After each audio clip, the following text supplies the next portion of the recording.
ಪವಿತ್ರವಾಗಿರುವಂಥ ಈ ಶ್ರಾವಣ ಮಾಸದಲ್ಲಿ ಅನೇಕ ಮಹತ್ವದ ವಿಚಾರಗಳನ್ನು ನಾವು ನೀವೆಲ್ಲರೂ ಶ್ರವಣ ಮಾಡ್ತಾ ಬರುವಂಥವರಾಗಿದ್ದೇವೆ.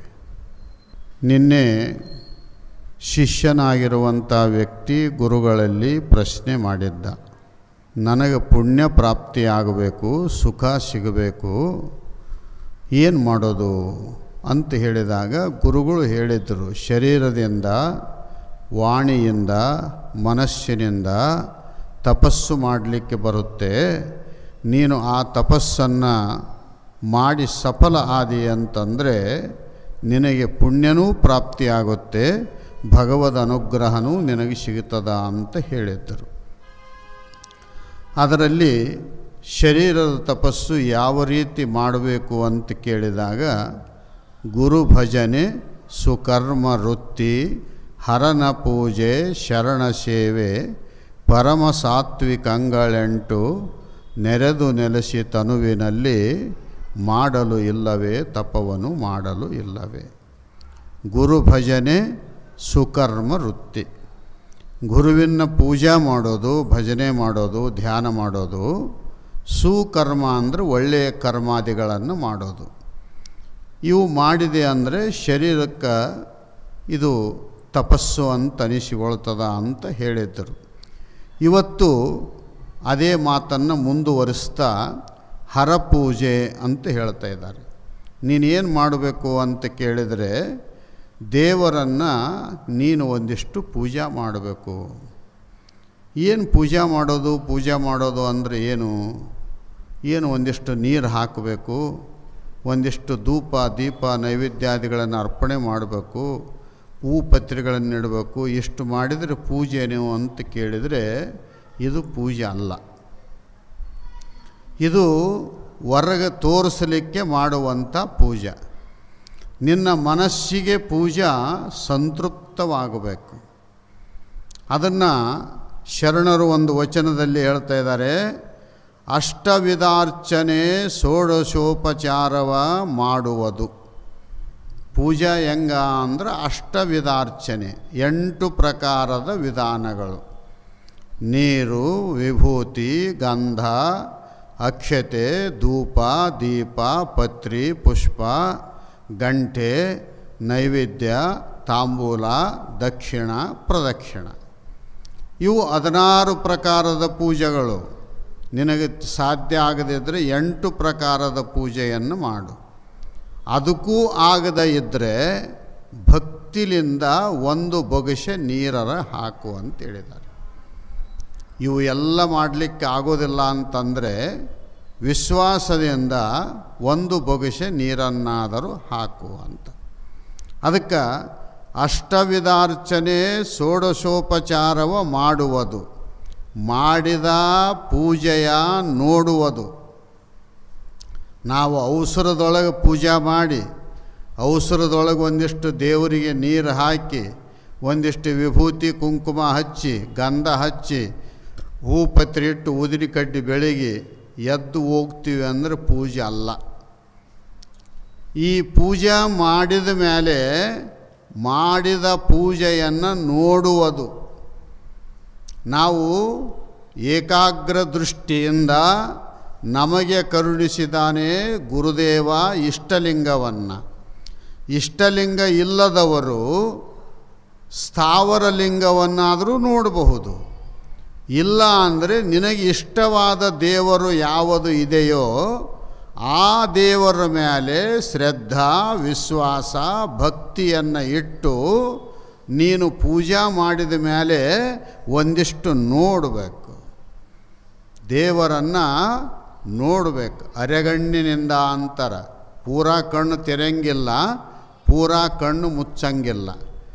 ಅರ್ಧ ಕಣ್ಣು ತೆರೆದಿರಬೇಕು, ಅರ್ಧ ಮುಚ್ಚಿರಬೇಕು. ಯಾಕೆ ಹಿಂಗೆ ಹೇಳ್ಯಾರ ಅಂತ ಕೇಳಿದರೆ, ಪೂರಾ ಕಣ್ಣು ತೆರೆದಿವೆ ಅಂತಂದರೆ ಆಜು ಬಾಜುಕ್ಕೆ ಏನೇನು ನಡೀತದ ಕಣ್ಣು ಸುಮ್ಮನಿರಂಗಿಲ್ಲ, ಆ ಕಡೆಗೆ ನೋಡಕ್ಕೆ ಹೋಗ್ತದೆ. ನೋಡಕ್ಕೆ ಹೋಯ್ತು ಅಂದ್ರೆ ಅದ್ರ ಜೊತೆಗೆ ಏನು ಮಾಡ್ತದ ಅಂದರೆ ಮನಸ್ಸು ನೀ ಇಲ್ಯಾಕೆ ಬಂದಿ ಅಂತ ಅದು ಅದರಿಂದ ಹೋಗ್ತದೆ. ಅದು ಹೋದ ಮೇಲೆ ಬುದ್ಧಿ ಏನು ಮಾಡ್ತದ, ನಿಮ್ಮಿಬ್ಬರದ್ದು ಇಲ್ಲೇನು ಕೆಲಸ ಅಂತ ಅದು ಅಲ್ಲಿಗೆ ಹೋಗ್ತದೆ. ಎಲ್ಲವಷ್ಟು ಆ ಕಡೆಗೆ ಹೋಯ್ತು ಅಂತಂದರೆ ಇಲ್ಲಿ ನೀನು ಪೂಜೆ ಮಾಡಿದ್ದು ಸೊನ್ನೆ ಆಗ್ತದೆ ಹೊರತು ಅದು ಪೂಜೆ ಆಗೋದಿಲ್ಲ. ನೀನು ಷೋಡಶೋಪಚಾರವ ಪೂಜೆ ಮಾಡುವುದು, ಮಾಡಿದ ಪೂಜೆಯ ನೋಡುವುದು, ಶಿವತತ್ವ ಗೀತವ ಹಾಡುವುದು. ಅಲ್ಲಿ ನೀನು ಏನು ಮಾಡುವಂತ ಕೇಳಿದರೆ, ನಿನಗೆ ಯಾವಾದರೂ ದೇವರಿಗೆ ಸಂಬಂಧಪಟ್ಟ ಪದಗಳು ಬರ್ತಿದ್ವು ಅಂದರೆ ಲಿಂಗವನ್ನು ದೇವರ ಮುಂದೆ ಕುಳಿತುಕೊಂಡು ನೀನು ಶಿವತತ್ವ ಗೀತೆಯನ್ನು ಹಾಡು. ನೀನು ಹಾಡು. ಈಗ ಸರ್ವೇ ಸಾಮಾನ್ಯ ಲಿಂಗಾಷ್ಟಕ ಅದ. ಲಿಂಗಾಷ್ಟಕವನ್ನು ನಾವು ಲಿಂಗವನ್ನು ಕೈಯೊಳಗೆ ಇಟ್ಟುಕೊಂಡು ಪೂಜೆ ಮಾಡಿದ ಮೇಲೆ ಲಿಂಗಾಷ್ಟಕವನ್ನು ಅನ್ನಬೇಕು. ಅನ್ನುವುದರಿಂದ ಏನಾಗ್ತದ ಅಂತ ಕೇಳಿದರೆ, ಶಿವನ ಲೀಲೆಗಳು, ಶಿವನ ಒಂದು ಸ್ತುತಿ ಮಾಡುವುದರಿಂದ ಲೀಲೆಗಳ ಅನುಭವವಾಗುತ್ತೆ. ಮನಸ್ಸು ಹರಿದಾಡುವಂಥದ್ದು ಅಲ್ಲಿ ನಿಲ್ಲುತ್ತದೆ. ಅದಕ್ಕೆ ಜಪ ಮಾಡಬೇಕು. ಮಾನಸಿಕ ಜಪ ಶ್ರೇಷ್ಠ. ಆದರೆ ನಮ್ಮ ಮನಸ್ಸು ನಿಲ್ಲಂಗಿಲ್ಲ ಅಂತ ತಿಳ್ಕೊಂಡು ವಾಣಿ ಜಪ ಮಾಡಬೇಕು. ಮೊದಲು ನಮ್ಮ ಮನಸ್ಸು ಹರಿದಾಡುತ್ತಿತ್ತು ಅಂತಂದರೆ ಜೋರಾಗಿ ಅನ್ನೋದು. ಜೋರು ಅಂದ್ರೆ ಏನದ ಅಂದ್ರೆ ನಮ್ಮ ಸೌಂಡೇ ಇನ್ನೊಬ್ಬರು ಕೇಳಬೇಕು ಹೊರತು ಇನ್ನೊಬ್ಬರು ಸೌಂಡು ನಮ್ಮ ಕಿವಿಗೆ ಬೀಳಬಾರದು. ಮನಸ್ಸು ನಮ್ಮದು ನಮ್ಮ ಹತ್ರ ಇರಬೇಕು ಅಂದರೆ ಉಪಾಯಗಳು ಹೇಳಿದ್ದಾರೆ ಮಹಾತ್ಮರು. ಜೋರು ಅನ್ನೋದು, ಜೋರು ಅನ್ನಬೇಕು ಅಂದ್ರೆ ನಾವು ಎಲ್ಲಿಗೆ ಹೋಗಬೇಕು ಅಂದರೆ ಮನೆಗೆ ಅಂದ್ರೆ ನಡೆಯಂಗಿಲ್ಲ, ಹುಡುಗರು ಎಗರಿ ಬೀಳ್ತಾವೆ. ಅಡಿವ್ಯಾಗ ಕುಂದಿರ್ಬೇಕು ಹೋಗಿ ಆರಾಮ್ ಒಂದು ಗಿಡದ ತೆಳಗೆ ಕುಂತ್ಕೊಂಡು ಎಷ್ಟು ಧ್ವನಿ ಬರುತ್ತದ ಅಷ್ಟು ಓಂಕಾರವನ್ನು, ಓಂ ನಮಃ ಶಿವಾಯ ಮಂತ್ರವನ್ನು, ನಮಗೆ ಬರುವಂಥ ಶಿವತತ್ವಗಳನ್ನು ನಾವು ಹಾಡಬೇಕು, ಲಯವಾಗಿ ಹಾಡಬೇಕು. ಕುರುಬರು ಅವ್ರ ವ್ಯಕ್ತಿ ಆಡಂಗಿಲ್ಲ. ಒಂದಿಷ್ಟು ಕುರಿ ಹಾಲಿನೊಳಗೆ ಒಂದಿಷ್ಟು ಜೋಳದ ನುಚ್ಚು ಕಲಿಸಿ ಮಸ್ತ್ ಉಂಡು ಎಗಲಿಗೆ ಕಂಬಳಿ ಹಾಕಿ ಗಲ್ಲಕ್ಕೆ ಒಂದು ಬಡಿಗಿಟ್ಕೊಂಡು ಅವಂದೇ ರಾಗದೊಳಗೆ, ಈ ಪೇಟ್ಯಾಗ ಸಿಗಂಗಿಲ್ಲ ಅವನ ರಾಗ, ಈ ತಬಲಕ್ಕೆ ಹೊಂದಾಣಿಕೆ ಆಗಂಗಿಲ್ಲ ಅವನ ರಾಗ, ಅವನ ರಾಗದೊಳಗೆ ಆನಂದದಿಂದ ಆಡ್ತಿರ್ತಾನೆ. ಅವನು ಒಬ್ಬನೇ ಇರ್ತಾನೆ. ಅವನು ಧ್ವನಿ ಕೇಳಿದ ಮೇಲೆ ಕುರಿಗಳು ಆರಾಮು ಮೇಯ್ತಾವೆ, ಯಾವ ಕಡೆ ಹೋಗಂಗಿಲ್ಲ. ಕುರಿ ಅಂತ ಕುರಿಗಳೇ ಮಗ್ನ ಆಗ್ತಾವೆ ಅವನು ಪದದ ಧ್ವನಿ ಕೇಳಿ. ಅದರಂಗೆ ನಾವು ಇಲ್ಲೇನದ ಅಂದರೆ ಮೊದಲು ಜೋರಾಗಿ ಅನ್ನೋದು ಕಲಿಬೇಕು. ಆಮೇಲೆ ಏನದ ಅಂದರೆ ತುಟಿ ಅಳೆಗಾಡಿಸಿ ಅನ್ನಬೇಕು. ಅದು ರೂಢಿ ಮಾಡಿ ಕೇಳಬೇಕು. ಅದು ರೂಢಿ ಪೂರ ಪಕ್ಕ ಆದಮೇಲೆ ಮಾನಸಿಕ ಧ್ಯಾನ, ಮನಸ್ಸಿನೊಳಗನೇ ಅನ್ನಬೇಕು. ನೀನು ಸುಮ್ಮನೆ ಕುಂತಂಗೆ ಇರಬೇಕು, ಒಳಗೆ ಚಾಲು ಇರಬೇಕು ಮಂತ್ರ ಜಪ. ಈ ಪ್ರಕಾರದಲ್ಲಿ ನೀನು ಶಿವತತ್ವ ಗೀತವ ಹಾಡುವುದು. ಈ ಪ್ರಕಾರ ತತ್ವಗಳನ್ನು ಯಾವೂ ನಿನಗೆ ಬರಂಗಿಲ್ಲ ಅಂದರೆ ಓಂ ನಮಃ ಶಿವಾಯರ ಅನ್ನು, ಅದು ಅನ್ನಕ್ಕಾಗಂಗಿಲ್ಲ ಅಂದರೆ ಶಿವ ಅಂತ 2 ಅಕ್ಷರ ನುಡಿ ಸಾಕು ಅಂತ ಹೇಳಿದ್ದಾರೆ. ರುದ್ರದೊಳಗೆ ಹೇಳಿದ್ದಾರೆ ನಮಃ ಶಿವಾಯ ಚಾನ್. ಶಿವ ಅನ್ನುವಂಥ 2 ಅಕ್ಷರ ಏನದವ, ಮಂತ್ರ ಏನದ, ಆ ಮಂತ್ರವನ್ನು ನೀನು ಶ್ರದ್ಧಾಪೂರ್ವಕವಾಗಿ ನುಡಿದಿ ಅಂದರೆ ರುದ್ರಾಭಿಷೇಕ ಮಾಡಿದ ಫಲ ಸಿಗುತ್ತೆ ಅಂತ ತಿಳ್ಕೊಂಡು ವೇದದೊಳಗೆ ಉಪದೇಶ ಮಾಡಿರುವಂಥವರಾಗಿದ್ದಾರೆ. ರುದ್ರ 11 ನಮಕ, 11 ಚಮಕ, 1 ಪುರುಷ ಸೂಕ್ತ, 1 ಸ್ತ್ರೀ ಸೂಕ್ತ, ಇವು ಎಲ್ಲವೂ ನನ್ನಿಂದ ಅನ್ನಕ್ಕೆ ಆಗಂಗಿಲ್ಲ ಅಂದರೆ ಶಿವ ಅಂತ 2 ಅಕ್ಷರ ಆದರೂ ನುಡಿ ಅಂತ ಹೇಳಿದ್ದಾರೆ. ಅದಕ್ಕೆ ಶಿವತತ್ವ ಗೀತವ ಹಾಡುವುದು, ಶಿವನ ಮುಂದೆ ನಲಿದಾಡುವುದು ಆನಂದದಿಂದ. ಮಕ್ಕಳು ಅವರಪ್ಪನ ನೋಡಿದರೆ ಜಿಗಿದಾಡುತ್ತಾವೆ, ಅವ್ರ ತಾಯಿಯನ್ನು ನೋಡಿದರೆ ಆನಂದದಿಂದ ಇರ್ತಾವೆ, ಎಲ್ಲವನ್ನು ಮೈ ಮರೆತು ಬಿಟ್ಟಿರ್ತಾವೆ. ಯಾಕಂದರೆ ನಮ್ಮನ್ನು ಜೋಪಾನ ಮಾಡೋರೇ ನಮ್ಮಪ್ಪ ನಮ್ಮಮ್ಮ, ಅವರೇ ಎದುರಿಗೆ ಅದರ ಅಂದಮೇಲೆ ನಂದೇನಿಲ್ಲ ಅಂತ ಆನಂದದಿಂದ ಹೆಂಗೆ ಕುಣಿತಾ ಇದ್ದಾವೆಯೋ ನೀನು ಸಹಿತ ದೇವರ ಮುಂದೆ ಆನಂದದಿಂದ ಇರು. ದುಃಖದಿಂದ ಇರಬೇಡ, ಆನಂದದಿಂದ ಇರು. ನಾನು ಪರಶಿವ ಪರಮಾತ್ಮನ ಪೂಜೆಯನ್ನು ಮಾಡ್ತಾ ಇದ್ದೀನಿ, ನನಗೆ ಭಗವಂತ ಅನುಗ್ರಹ ಮಾಡ್ತಾ ಇದ್ದಾನೆ ಅನ್ನುವ ಭಾವ ನಿನ್ನೊಳಗೆ ಇಟ್ಟುಕೊಂಡು ಶಿವನ ಮುಂದೆ ನಲಿದಾಡುವುದು. ಆಮೇಲೆ ಭಕ್ತಿ ಸಂಭಾಷಣೆಯ ಮಾಡುವುದು. ದೇವರನ್ನು ನಾವು ಪ್ರಾರ್ಥನೆ ಮಾಡಬೇಕು. ನಾವು ಅಲ್ಲಿ ನಾವು ಪಂಚಾಂಗ ಕೇಳ್ತೀವಿ, ನಮ್ಮ ಮನೆ ಬರ ಏನದ ಅಂತ ತಿಳ್ಕೊಂಡು ಕೇಳಂಗಿಲ್ಲ.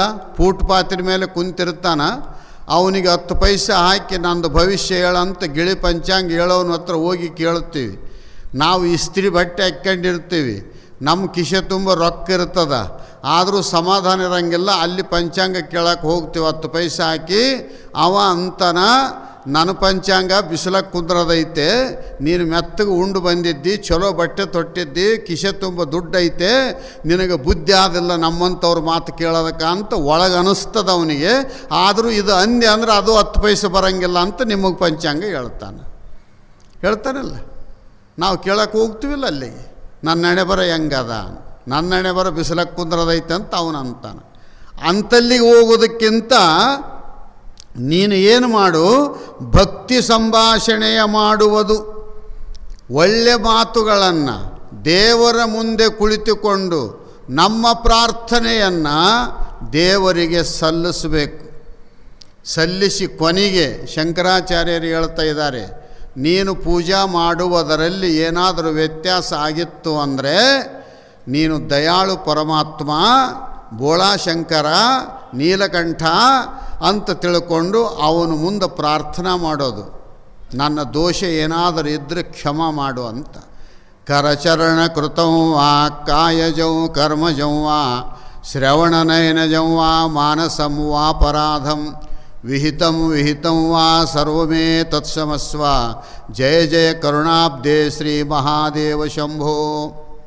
ಹೇ ಪರಮಾತ್ಮ, ಕಣ್ಣಿನಿಂದ ನೋಡಬಾರದ್ದನ್ನು ನೋಡೀನಿ, ಕಿವಿಲಿಂದ ಕೇಳಬಾರದ್ದು ಕೇಳೀನಿ, ಮೂಗಿನಿಂದ ಯಾವುದು ಮುಷಿ ನೋಡಬಾರದಿತ್ತು ನೋಡೀನಿ, ಬಾಯಿಯಿಂದ ಯಾವ ಮಾತು ಆಡಬಾರದಿತ್ತು ಆಡೀನಿ, ನಾಲಿಗೆಯಿಂದ ಏನು ತಿನ್ನಬಾರದು ಅಂತ ಹೇಳ್ಯಾದ ಅದನ್ನು ತಿಂದೀನಿ, ಕೈಗಳು ಮುಟ್ಟಬಾರದ ವಸ್ತುಗಳನ್ನು ಮುಟ್ಟೀನಿ, ಕಾಲಿನಿಂದ ಏನದ ಅಂತ ಕೇಳಿದರೆ ಹೋಗಲಾರದ ಜಾಗಕ್ಕೆ ಹೋಗೀನಿ, ಮತ್ತು ಮನಸ್ಸಿನೊಳಗೆ ಯಾವುದು ನೆನಸು ಅಂತ ಹೇಳ್ಯಾರ ಅದನ್ನು ಬಿಟ್ಟೀನಿ, ನೆನೆಸಲಾರದ್ದನ್ನು ನಾನು ನೆನೆಸಕತ್ತೀನಿ. ಹೇ ಪರಮಾತ್ಮ, ನೀನು ದಯಾಳು ಇದ್ದಿ ಪರಮಾತ್ಮ, ನೀನು ಕರುಣಾಳು ಇದ್ದಿ, ನಾನು ಅಲ್ಪ ಜೀವಿ ಅದೀನಿ. ಅದಕ್ಕೆ ಇವು ಎಲ್ಲವ ಇಂದ್ರಿಯಾದಿಗಳಿಂದ ಮಾಡಿದ ಅಪರಾಧವನ್ನು ನೀನು ಕ್ಷಮಾ ಮಾಡಿ ನಾನು ಮಾಡುವಂಥ ಪೂಜೆಯನ್ನು ನೀನು ಪೂರ್ತಿ ಮಾಡಿಕೋ. ನನಗೆ ಮಂತ್ರ ಗುರುತಿಲ್ಲ, ನನಗೆ ಪೂಜೆ ವಿಧಾನ ಗುರುತಿಲ್ಲ, ನನಗೆ ಅಷ್ಟು ಸಾಮಗ್ರಿಗಳು ಸಂಗ್ರಹ ಮಾಡುವ ತಾಕತ್ತು ಇಲ್ಲ. ಆದರೆ ನಾನು ನಿನ್ನಲ್ಲಿ ಪರಮ ಭಕ್ತನಾಗಿದ್ದೇನೆ, ನಿನ್ನ ದಾಸನಾಗಿದ್ದೇನೆ, ನಿನ್ನ ಸೇವಕನಾಗಿದ್ದೇನೆ. ಅದಕ್ಕೋಸ್ಕರವಾಗಿ ಹೇ ಪರಮಾತ್ಮ, ಇವು ಎಲ್ಲವುಗಳನ್ನು ದೋಷಗಳನ್ನು ದೂರಕರಿಸಿ ನೀನು ಕೃಪಾ ಮಾಡುವಂಥ ದೇವರ ಕೂಡ ಸಂಭಾಷಣೆ ಮಾಡುವುದು. ದೇವರ ಕೂಡ ಸಂಭಾಷಣೆ ಮಾಡೋದು ಏನಿಲ್ಲ ಅಂದರೆ ನಮ್ಮ ಗ್ರಾಮ್ಯ ಭಾಷೆಯಲ್ಲೇ ನಾವು ದೇವರಿಗೆ ಪ್ರಾರ್ಥನೆ ಮಾಡೋದು. ನನಗೆ ನೀನು ಇಂಥ ಕೃಪೆಯನ್ನು ಮಾಡು ಅಂತ ಕೇಳಿಕೊಳ್ಳೋದು. ಒಬ್ಬ ಚರ್ಚಿಗೆ ಹೋಗಿದ್ದ. ಚರ್ಚಿನೊಳಗೆ ಎಲ್ಲರೂ ಬೈಬಲ್ ಇಂಗ್ಲೀಷ್ನೊಳಗೆ ಓದ್ತಿದ್ದರು. ಇವ ದಡ್ಡ ಹೋಗ್ಯಾನ ಚರ್ಚಿಗೆ. ಇವ ಹೋಗಿ ಏನದ ಅಂತ ಕೇಳಿದರೆ ಅವರು ಬೈಬಲ್ ಓದುವಂಥದ್ದು ನೋಡಿ ಇವನಿಗೆ ಓದಕ್ಕೆ ಬರಂಗಿಲ್ಲ. ಅಂದಮೇಲೆ ನನಗೆ ಯೇಸುವಿನ ಕೃಪೆ ಆಗ್ತದ ಇಲ್ಲ ಅಂತ ತಿಳ್ಕೊಂಡು ಇವನು ಏನು ಮಾಡಿದ್ದ ಅಂದರೆ ಸ್ವಲ್ಪ ಸಾಲಿ ಕಲ್ತಿದ್ದ, ABCD ಬರ್ತಿದ್ದವು. ಇವ ಏನದ ಅಂದ್ರೆ ಅಲ್ಲಿ ನಿಂತ್ಕೊಂಡು ಯೇಸುವಿನ ಮುಂದೆ ನಿಂತು ABCDEFGH ಅಂತ ಅನ್ನಕತ್ತಿದ್ದ. ಇವರೆಲ್ಲ ಬೈಬಲ್ ಓದೋರು ಎಲ್ಲರೂ ಅಂದರು, ಏನು ಬುದ್ಧಿಗೇಡಿ ಮನುಷ್ಯನೇನು, ಇಂಗ್ಲೀಷಿನೊಳಗೆ ಬೈಬಲ್ ಅದ, ನಾ ಬೈಬಲ್ ಓದಬೇಕು, ಬೈಬಲ್ ಓದಿದ್ರೇ ಯೇಸುವಿನ ಕೃಪೆ ಆಗ್ತದ, ನೀನು ABCD ಅಂತೆಲ್ಲ ಅಂತ ಕೇಳಿದರು. ಅವನೊಂದು ಮಾತು ಅಂದ, ನಿಮ್ಮ ಬೈಬಲ್ಲು ಎದುರಾಗೈತೆ, ಈ 26 ಅಕ್ಷರಗಳು ABCD ಇದಾವಲ್ಲ ಇದರಲಿಂದನೇ ಜೋಡಿಸ್ಯಾರ. ನನಗೆ ಜೋಡಿಸಿದ್ದು ಓದಕ್ಕೆ ಬರಂಗಿಲ್ಲ. ಅದಕ್ಕೆ ನಾನು ಯೇಸುವಿನಲ್ಲಿ ಕೇಳಕತ್ತೀನಿ, ನಾನು ABCD ಪೂರ್ತಿ ಅಂತೀನಿ, ನಿನಗೆ ಹೆಂಗೆ ಜೋಡಿಸಿಕೊಂಡ್ರೆ ನಿನ್ನ ಕೃಪಾ ನನ್ನ ಮೇಲೆ ಆಗ್ತದೆ, ನೀನೇ ಜೋಡಿಸಿಕೊಂಡು ಕೃಪಾ ಮಾಡು ಅಂತ ಇವ ಕೇಳಿದ. ಹೆಂಗದ ಇದು? ಇದಕ್ಕೇನು ಬೇಕಾಗಿಲ್ಲ. ಇದಕ್ಕೆ ದೇವರ ಮೇಲೆ ಅತಿಯಾದ ವಿಶ್ವಾಸ ಬೇಕೇ ಹೊರತು ನಿನಗೆ ಮಂತ್ರ ಅಂದ್ರೇ ಕೆಲವರು ತಿಳ್ಕೊಂಡಿರ್ತಾರೆ, ಏನಪ್ಪ ನೀನು ಉಪದೇಶ ತಗೋ, ಗುರುಗಳು ನಿನ್ನೆ ಉಪದೇಶ ಮಾಡಿದ್ರು, ಮೊನ್ನೆ ಮಾಡಿದ್ರೆ ಏನದ ಅಂತ ಕೇಳಿದರೆ, ನಮ್ಮಿಂದ ಆಗೋದಿಲ್ಲ ರೀ, ಅದನ್ನು ಒತ್ಕೊಂಡು ಅಡ್ಡಾಡೋಕ್ಕಾಗೋದಿಲ್ಲ ಅಂತ. ಎಷ್ಟು ಕ್ವಿಂಟಲ್ ಕೊಡ್ತಾರೆ ಅವರು? ಎಷ್ಟು ಕ್ವಿಂಟಲ್ ಅದು? ಪ್ರಣವ ಪಂಚಾಕ್ಷರಿ ಮಂತ್ರವನ್ನು ದೀಕ್ಷಾಬದ್ಧವಾಗಿ ಕ್ರಮವತ್ತಾಗಿ ನಿನಗೆ ಹಿಂಗೆ ಮಾಡಬೇಕು ಅನ್ನುವಂಥ ಬುದ್ಧಿ ಮಾತುಗಳನ್ನು ಹೇಳಿ ಉಪದೇಶ ಮಾಡ್ತಾ ಇದ್ದಾರೆ. ಇದನ್ನು ನೀನು ಸರಿಯಾಗಿ ಅನುಕರಣೆ ಮಾಡಿದೆ ಅಂದರೆ ಈ ಮಲಮಯ ಶರೀರ ಮಂತ್ರಮಯ ಶರೀರ ಆಗುತ್ತೆ. ಅದಕ್ಕೆ ಉಪದೇಶ ಅಂದ ತಕ್ಷಣವೇ ಭಾಳ ಮಂದಿ ಅದು ಮಾಡಬೇಕೇನೋ, ಇದು ಮಾಡಬೇಕೇನೋ, ತಣ್ಣೀರು ಜಳಕ ಮಾಡಬೇಕೇನೋ, ಒಂಟಿಗಾಲಿ ನಿಂದಿರ್ಬೇಕೇನೋ, ಗಡ್ಡ ಬಿಡಬೇಕೇನೋ, ಗುಡ್ಡ ಸೇರಬೇಕೇನೋ ಅಂತ ಇವೆಲ್ಲ ತಲೆಗಿಟ್ಕೊಂಡು ಏನದ ಅಂದರೆ, ಬೇಡಪ್ಪ ಬೇಡ, ನಮ್ಮ ಸುದ್ದಿ ಬೇಡ, ಸುಮ್ಮನೆ ನಾವು ಮಠಕ್ಕೆ ಬಂದು ಒಂದು ತೆಂಗಿನಕಾಯಿ ಹೊಡೆದು ನಮಸ್ಕಾರ ಮಾಡಿ 10 ರೂಪಾಯಿ ಕೊಟ್ಟು ನಾವು ಹೋಗಿಬಿಟ್ವಿ ಅಂದ್ರೆ ಮುಗಿದೈತಿ ನಮ್ಮದು ಕೆಲಸ, ಇದು ನಾವು ಉಳಿದದ್ದು ಜಂಜಾಟ ಬೇಕಿಲ್ಲ ಅಂತಾರೆ. ಇದು ಮನುಷ್ಯನಾಗಿ ಹುಟ್ಟಿ ಬಂದವನಿಗೆ ಈ ಹರಪೂಜೆ ಅನ್ನುವಂಥದ್ದು ಅತಿ ಅವಶ್ಯಕತೆ ಐತೆ. ಇದು ಪ್ರತಿಯೊಬ್ಬನೂ ಮಾಡಲೇಬೇಕು. ನಿನಗೆ ಏನೂ ಬರದೇ ಇದ್ದರೆ ಮೂಢಭಕ್ತಿಯಿಂದ ನೀನು ಪೂಜೆಯನ್ನು ಮಾಡು. ಮೂಢಭಕ್ತಿ. ಕೋಳೂರು ಕೊಡಗೂಸಿನ ಕತೆ ಕೇಳಿರ್ಬೇಕಲ್ಲ ನೀವೆಲ್ಲ. ಕೋಳೂರು ಕೊಡಗೂಸಿ ಏನದ ಅಂದ್ರೆ ಅವರಪ್ಪ ದಿವಸ ಪೂಜೆ ಮಾಡೋಕೆ ಹೋಗ್ತಿದ್ದ ಈಶ್ವರ ಗುಡಿಗೆ. ಈಶ್ವರ ಗುಡಿಗೆ ಹೋದ್ಮೇಲೆ ಒಂದು ದಿವಸ ಏನದ ಅಂದ್ರೆ ಆತ ಬೇರೆ ಊರಿಗೆ ಹೋಗೋದು ಬಂತು. ಅವಾಗೇನದ ಅಂತ ಕೇಳಿದರೆ ಮಗಳಿಗೆ ಹೇಳಿದ, ತಂಗಿ ನಾನು ದಿವಸ ಈಶ್ವರ ಪೂಜೆ ಮಾಡ್ತೀನಿ, ನಮ್ಮ ಮನೆಯಾಗ ಏನು ಆಕಳೈತಲ್ಲ ಹಿಂಡಿದ ಮೇಲೆ ಹಾಲು ಮತ್ತು ಸಕ್ಕರೆ ಒಯ್ದು ನೈವೇದ್ಯ ಹಿಡ್ಕೊಂಡು ಬರಬೇಕು ಮತ್ತು ಅಂತ ತಿಳ್ಕೊಂಡು ಇಷ್ಟು ಹೇಳಿದ. ಅಂದ್ಲಾಕಿ. ಇವ ಊರಿಗೆ ಹೋದ.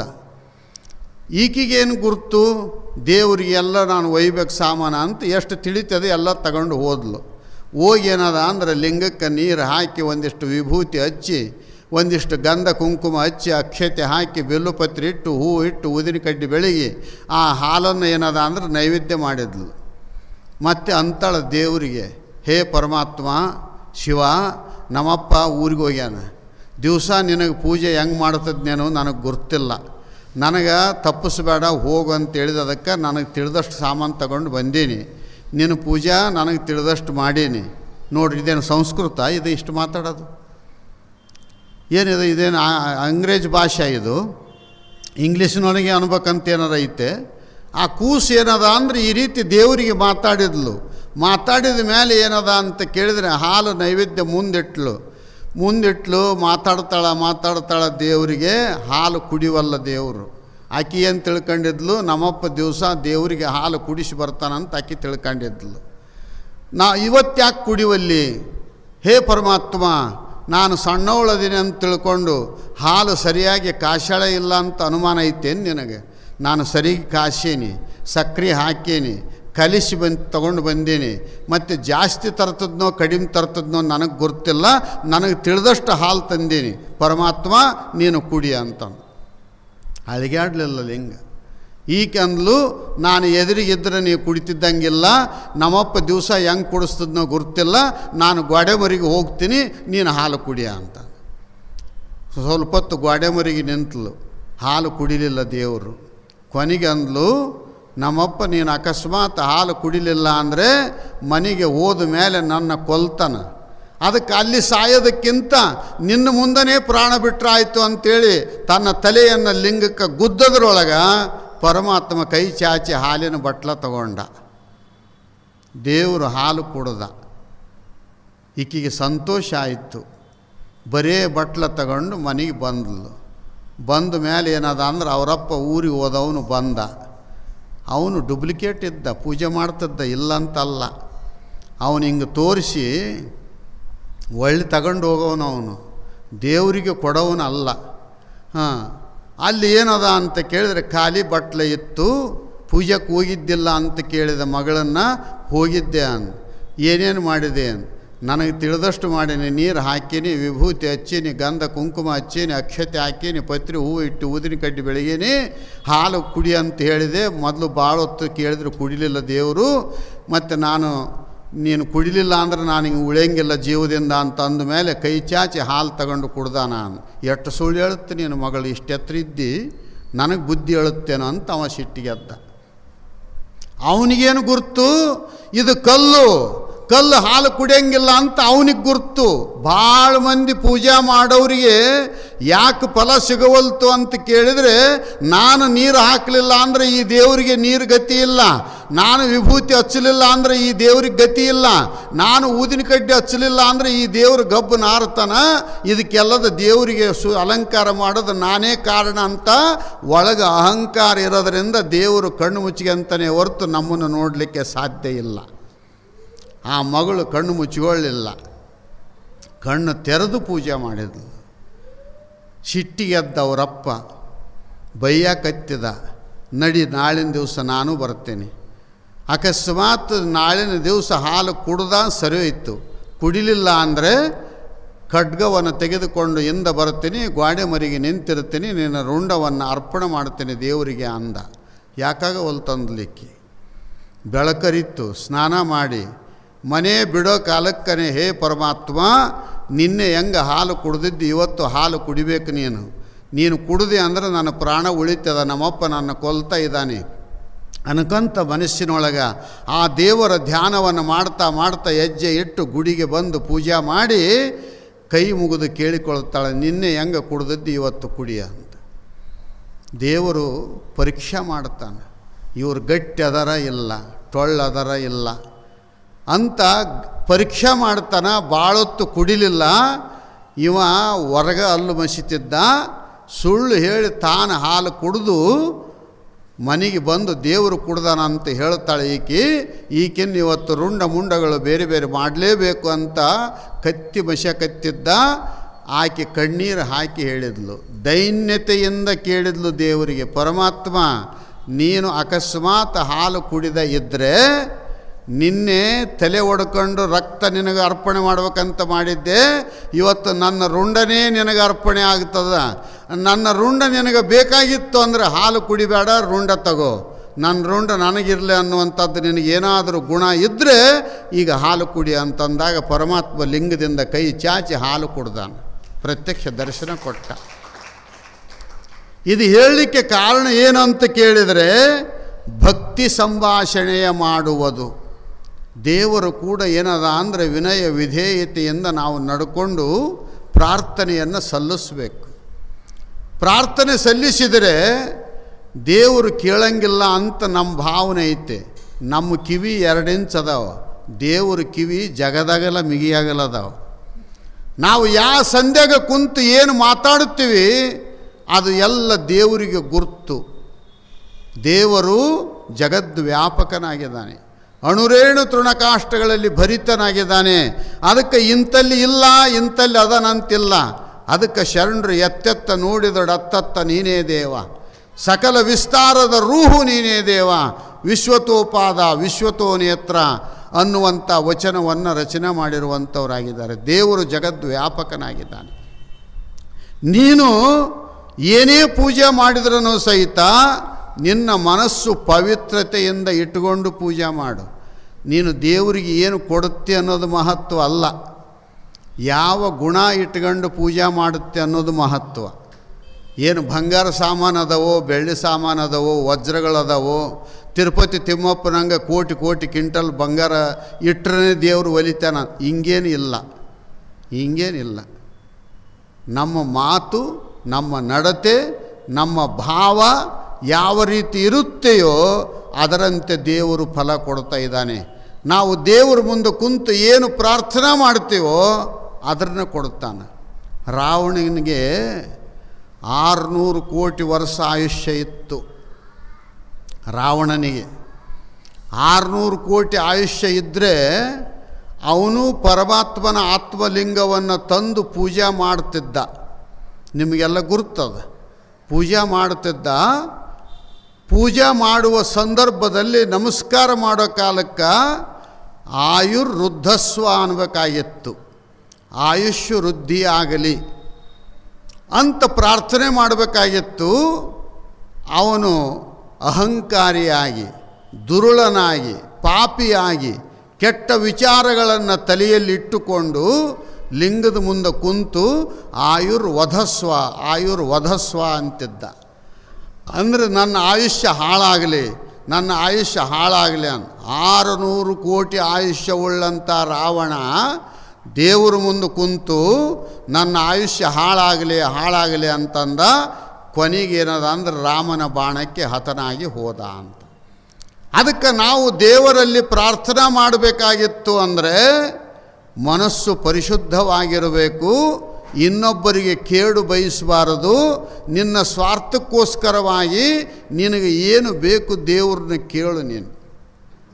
ನಿನ್ನ ಮನಸ್ಸು ಯಾವ ರೀತಿ ಕೇಳಬೇಕು ಅಂತ ಅನ್ನಿಸ್ತದ ಹಂಗೆ ಕೇಳು. ವಿಶ್ವಾಸದಿಂದ ಕೇಳು, ನಂಬಿಕೆಯಿಂದ ಕೇಳು, ಶ್ರದ್ಧೆಯಿಂದ ಕೇಳು. ಕೇಳಿದೆ ಅಂತಂದರೆ ಅಲ್ಲಿ ನಿನಗೆ ಫಲ ಅಂತಕ್ಕಂಥದ್ದು ಸಿಗುತ್ತೆ, ಶರೀರ ಶುದ್ಧಿಯೂ ಆಗುತ್ತೆ ಅಂತ ಗುರುಗಳು ಹೇಳಿದರು. ನೀನು ಪೂಜೆ ಮಾಡೋದಕ್ಕೂ ನಿನ್ನ ವ್ಯವಹಾರಕ್ಕೂ ಹೊಂದಾಣಿಕೆ ಇರಬೇಕು. ಪುರಂದರದಾಸರಂತಾರ, ತಾಳಮೇಳಗಳಿದ್ದು ಪ್ರೇಮವಿಲ್ಲದ ಗಾನ ಹರಿ ಕೇಳನೋ ವಲ್ಲನೋ ಅಂತ ಹೇಳಿದ್ದಾರೆ. ತಾಳಮೇಳಗಳಿದ್ದು ಎಲ್ಲನೂ ಐತೆ. ಈಗ ಇವರು ಬಾರಿಸ್ತಾರ, ಆತ ಬಾರಿಸ್ತಾರ ಅಂದ್ರೆ ಮನಸ್ಸು ಅಲ್ಲೇ ಇರ್ತದ. ಮನಸ್ಸು ಬಜಾರದಕ್ಕೆ ಹೋಗಿ ಇಲ್ಲಿ ಹಾರ್ಮೋನಿಯಂ ಕೈ ಇಟ್ಟರೆ ಅದು ಏನಾಗ್ತದ, ಸೂರು ಬೇಸೂರು ಆಗ್ತದ. ಹಿಂಗ್ಯಾಕೆ ಬಾರಿಸ್ತಾನ ಅಂತಂದ್ರೆ ಮನಸ್ಸು ಇಲ್ಲಿಲ್ಲ ಅಂತ. ಅದಕ್ಕೆ ತಾಳಮೇಳಗಳಿದ್ದು ಪ್ರೇಮವಿಲ್ಲದ ಗಾನ, ವಿಶ್ವಾಸ ಇಲ್ಲದ ಜ್ಞಾನ, ನಂಬಿಕೆ ಇಲ್ಲದ ಗಾನ ದೇವರು ಕೇಳಲಿಕ್ಕೆ ಸಾಧ್ಯ ಇಲ್ಲ. ಅದರಂತೆ ನೀನು ಇಲ್ಲೇನು ಮಾಡು ಅಂದರೆ ಭಕ್ತಿ ಸಂಭಾಷಣೆಯ ಮಾಡುವುದು, ನಮ್ಮ ಕೂಡಲ ಸಂಗನ ಕೂಡುವುದು. ಅಲ್ಲಿ ಹೊಂದಾಣಿಕೆ ಆಗಬೇಕು, ಏಕರಸ ಆಗಬೇಕು. ದಶವಿಧ ಪಾದೋದಕದಲ್ಲಿ ಈ ವಿಧಾನ ಬರುತ್ತೆ. ಅದು ಪ್ರಸಂಗ ಬಂದಾಗ ಮಾತಾಡೋಕ್ಕೆ ಬರ್ತದೆ. ಇಲ್ಲಿ ಸಂಗಮನಾಥನ ಕೂಡ ಕೂಡುವುದು. ಮನಸ್ಸಲ್ಲಿ ದೃಷ್ಟಿ ಇಟ್ಟು ಅಲ್ಲಿ ಏಕಾಕಾರ ಆಗಬೇಕು. ನಮ್ಮ ಮನಸ್ಸು ಸಂಪೂರ್ಣವಾಗಿ ದೇವರ ಮೇಲೆ ಹೋಗಬೇಕು. ದೇವರು ನಾನು, ಇಲ್ಲಿ ಬದಲೇವರು ಯಾರೂ ಇಲ್ಲ. ಅವ ಪೂಜೆ ಮಾಡಿಸಿಕೊಳ್ಳವ, ನಾನು ಪೂಜೆ ಮಾಡವನು ಅನ್ನುವಂಥ ಭಾವ ಇಟ್ಟುಕೊಂಡು ಮಾಡಿ ಅಲ್ಲಿ ಎರಡು ಏಕಾಗಿಬಿಡೋದು. ಹಾಲಿನೊಳಗೆ ಸಕ್ಕರೆ ಬೆರೆಸಿದರೆ ಯಾವ ರೀತಿ ಏಕ ಆಗುತ್ತದೆಯೋ, ಹೆಂಗೆ ಬ್ಯಾರಿ ಮಾಡೋಕ್ಕೆ ಬರಂಗಿಲ್ಲೋ ಅದರಂತೆ ಏನದ ಅಂದರೆ ನೀನು ದೇವರು ಏಕ ಆಗಲಿಕ್ಕೆ ಬರುತ್ತೆ. ಅದಕ್ಕೆ ಈ ಪ್ರಕಾರದಿಂದ ನೀನು ಮಾಡು. ನಿಷ್ಠೆ ಇದ್ದಿಲ್ಲ ಅಂದರೆ ಸರ್ವಜ್ಞ ಒಂದು ಮಾತಂತಾನ, ಅಷ್ಟವಿಧದರ್ಚನೆಯೇ ಎಷ್ಟು ಮಾಡಿದೊಡೇನು.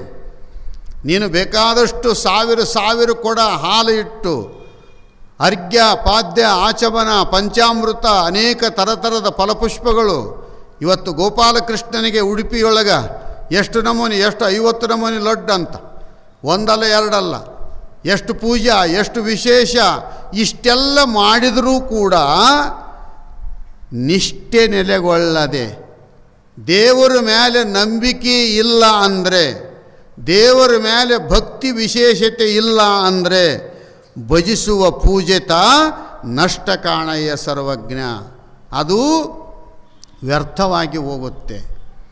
ಅದಕ್ಕೆ ನೀನು ಏನು ಮಾಡು ಅಂತ ಕೇಳಿದರೆ, ಎಷ್ಟು ಮಾಡುತ್ತೋ ಅಷ್ಟನ್ನು ಏನದ ಅಂತ ಕೇಳಿದರೆ ಅಭಿಮಾನವನ್ನು ಬಿಟ್ಟು ಮಾಡು. ಪೂಜಾ ಮಾಡೋದು ಕಲಿಬೇಕು ಅಂದರೆ ಅಂಗಡಿಯಾಗಿರೋ ಗುಮಾಸ್ತನ್ನು ನೋಡಿ ಕಲಿಬೇಕಂತ. ಗುಮಾಸ್ತ ಹೆಂಗಿರ್ತಾನೆ ಅಂಗಡಿಯಾಗ, ಮುಂಜಾನೆ ಎದ್ದು ಹೋಗ್ತಾನ, ಬಾಗಿಲ ತೆರಿತಾನ, ಕಸ ಹೊಡಿತಾನ, ವ್ಯಾಪಾರ ನಡೀತದ. ಒಂದು ದಿವಸ 10,000 ರೂಪಾಯಿ ಆಗ್ತದೆ, ಒಂದು ದಿವಸ ಲಕ್ಷ ಆಗ್ತದೆ, ಒಂದು ದಿವಸ ಖಾಲಿ ಆಗ್ತದೆ. ಮಾಲಕ ಒತ್ತು ಮುಳುಗಿದ ಮೇಲೆ ಇವತ್ತೆಷ್ಟು ಲಾಭ ಆಯಿತು, ಎಷ್ಟು ವ್ಯಾಪಾರ ಆಯಿತು ಅಂತ ಚಿಂತೆ ಅವನಿಗೆ ಹೊರತು, ಇವ ಅಂತಾನ ಗಡಿಯಾರ ನೋಡಿ, ಮಾಲಕರೇ 6 ಗಂಟೆ ಆಯಿತು, ಇನ್ನು ಮನೆಗೆ ಹೋಗ್ತೀನಿ ಅಂತಾನೆ. ಅವನಿಗೆ ಲಾಭ ಆದರೆ ಇವನಿಗೆ ಸಂಬಂಧ ಇಲ್ಲ. ಅವನು ಗೋಳಾಡಿ ಇವತ್ತು ಏನೋ 10 ಪೈಸೆ ಗಿರಾಕಿ ಆಗಿಲ್ಲ ಅಂತ ಕಣ್ಣೀರು ಹಾಕಿದರೆ ಇವನಿಗೆ ಸಂಬಂಧ ಇಲ್ಲ. ಇವಂತನ ಎಲ್ಲ ಮಾಲಕರಿಗೆ ಬಿಟ್ಟದ್ದು, ನನಗೇನು ಸಂಬಂಧ ಇಲ್ಲ ಅಂತಾನೆ.